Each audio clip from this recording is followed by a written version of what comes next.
When choosing a dropshipping supplier, both Spocket and Zendrop are popular options, but each comes with its own strengths and weaknesses. Let's break down the pros and cons of each to help you decide which one fits your business best.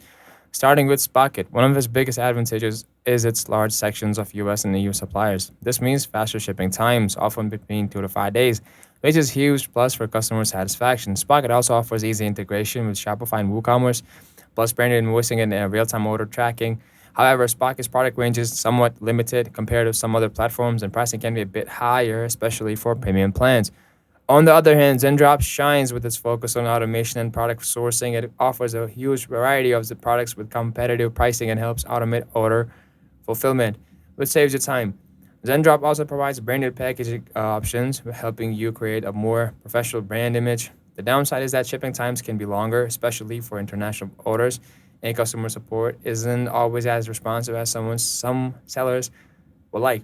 To summarize, if you prioritize fast shipping and mostly want US or EU suppliers, Spocket is a solid choice. But if you want a wider product selection with automation features and branded packaging, Zendrop might be better for you. If this comparison helped you understand the pros and cons of Spocket and Zendrop, please like the video, subscribe for more dropshipping content, and leave your questions or experiences in the comments.